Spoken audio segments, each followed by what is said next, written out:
মন্ত্রিসভার প্রথম বৈঠকেই আয়ুষ্মান ভারত প্রকল্প চালু করল বিজেপি সরকার। এবার থেকে 5 লক্ষ টাকার কেন্দ্রীয় বীমা প্রকল্পের সুবিধা পাবেন রাজ্যবাসী।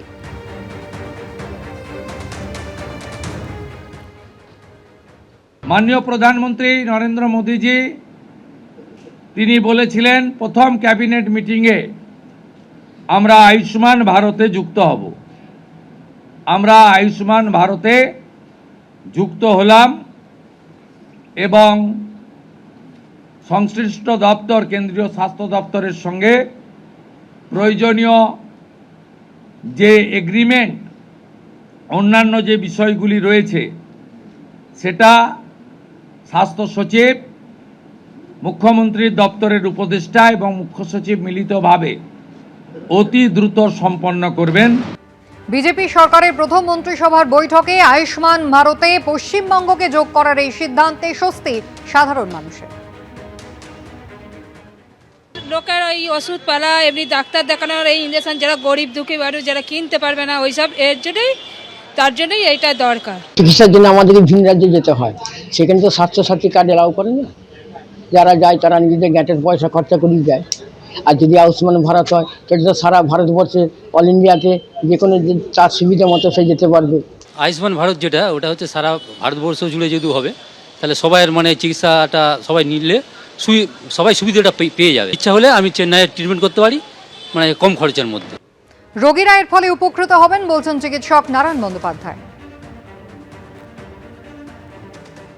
খুবই ভালো পদক্ষেপ, কারণ গত 8 বছর ধরে সমস্ত ভারতে এই প্রকল্পটা চালু আছে।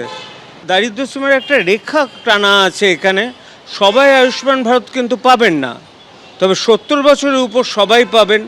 এটা সেই সমস্ত গরিবদের জন্য একদম ইনক্লুশন ক্রাইটেরিয়াতে রয়েছে, তারা বেটার ট্রিটমেন্ট পাবে।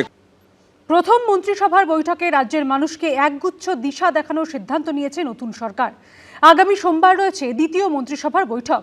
সেখানে কি বড় সিদ্ধান্ত হতে পারে ডিএ নিয়ে? রাজ্য সরকারি কর্মচারীদের নজর এখন সেদিকেই।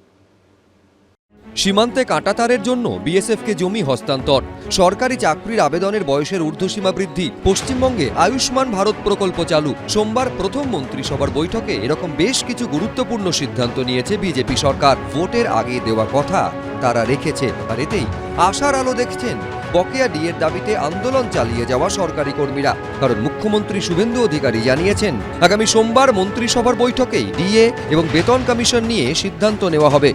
আমাদের আরও বেশ কিছু কমিটমেন্ট রয়েছে যেগুলো ইতিমধ্যে আপনারা জানেন। আমরা পরবর্তী সোমবার আবার একটি ক্যাবিনেট মিটিং করব।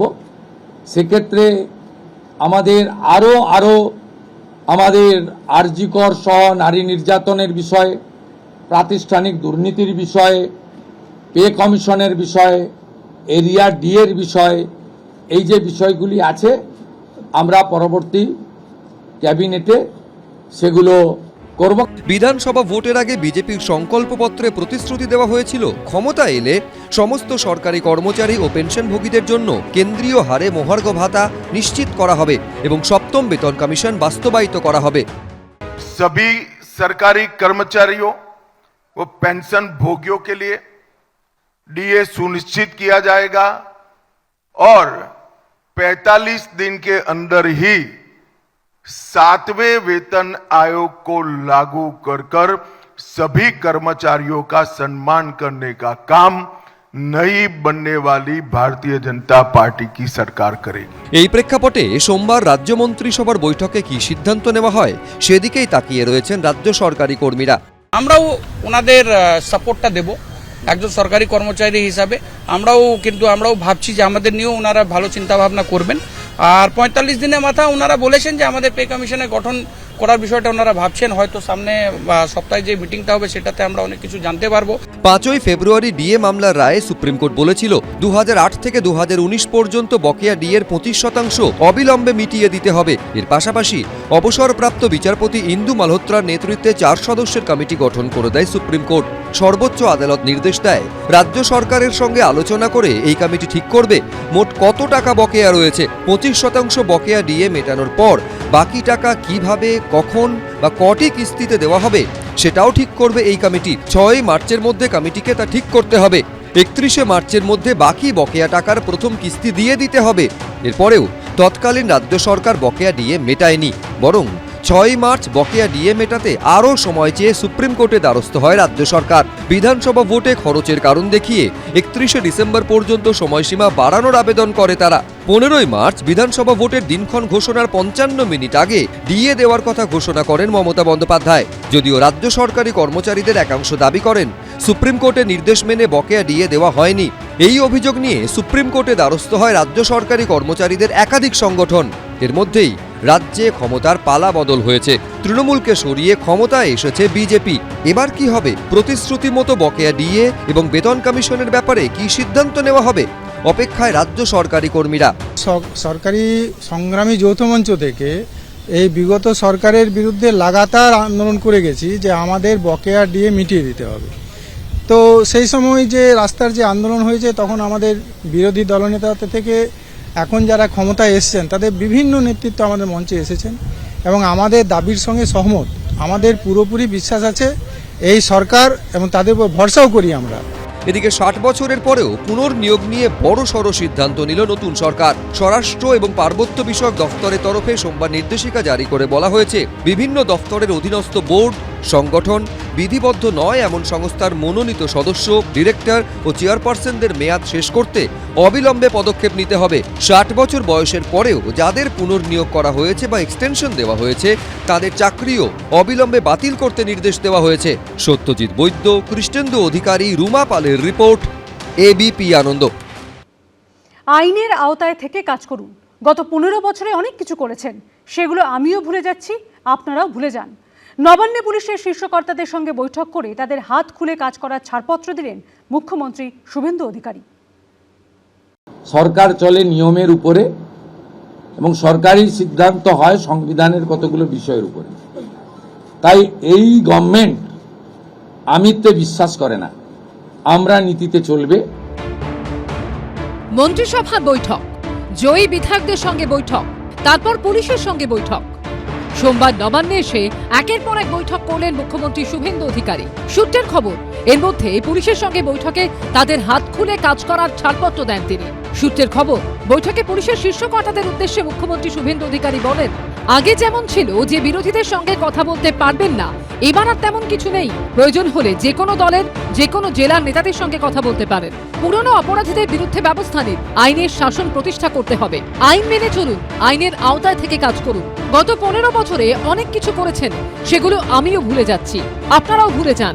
বিধানসভা ভোটে তৃণমূলের পরাজয়ের পরই মমতা বন্দ্যোপাধ্যায় এবং অভিষেক বন্দ্যোপাধ্যায়ের অতিরিক্ত নিরাপত্তা কাটছাঁটের সিদ্ধান্ত নিয়েছে পুলিশ। সূত্রের খবর, সোমবারের বৈঠকে সেই প্রসঙ্গ ওঠে।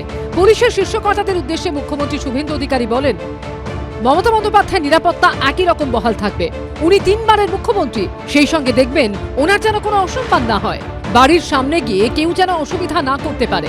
সূত্রের খবর, এরই পাশাপাশি মুখ্যমন্ত্রী পুলিশকে বলেন, অভিষেক বন্দ্যোপাধ্যায় একজন সাংসদ হিসেবে যা নিরাপত্তা প্রাপ্য তাই পাবেন এবং নিয়ম অনুযায়ী নির্দিষ্ট সময় অন্তর নিরাপত্তা কর্মীদের বদলানো হবে। বিনীত গোয়েলকে উদ্দেশ্য করে মুখ্যমন্ত্রী এই প্রসঙ্গে বলেন, আমি বিরোধী দলনেতা থাকাকালীন মনে আছে নিশ্চয়ই, আপনারা আমাকে 2 জন নিরাপত্তা রক্ষী দিয়েছিলেন, তাও প্রতি সপ্তাহে বদল করে দিতেন।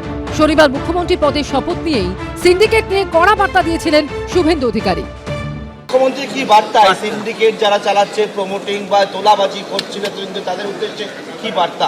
সব বন্ধ করে দিন, বন্ধ করে দিন, ভদ্র হন, আর যদি বিপদ থাকে তাহলে সরে থাকাই ভালো। সোমবারও পুলিশের সঙ্গে বৈঠকে মুখ্যমন্ত্রী স্পষ্ট বার্তা দেন, সিন্ডিকেট, বালি, কয়লা, পাথর সহ সব বন্ধ করে দিন। যদি এর পরেও চলে তাহলে ওসি সাসপেন্ড হবেন, পুলিশ সুপারের বিরুদ্ধেও ব্যবস্থা নেওয়া হবে। বৈঠকে পুলিশ কর্তাদের মুখ্যমন্ত্রী শুভেন্দু অধিকারী আরও বলেন, 2021 ও 2023 সালে পঞ্চায়েত ভোটের পর বহু হিংসার ঘটনা ঘটেছে। অনেক মামলায় ধামাচাপা দিয়ে দিয়েছিল পুলিশ, সেই মামলাগুলো খুলুন। পাশাপাশি তিনি নির্দেশ দেন, বাংলাদেশ সীমান্ত দিয়ে অনুপ্রবেশ রুখতে পুলিশকে নিজের ভূমিকা পালন করতে হবে। গুলি সহ বেআইনি অস্ত্র উদ্ধারে বিশেষ অভিযান চালাতে হবে। থানায় কোনো বেআইনি আগ্নেয়াস্ত্র যেন না থাকে। গরু পাচার হতে দেওয়া যাবে না। বেআইনি খননের বিরুদ্ধে কড়া পদক্ষেপ করতে হবে।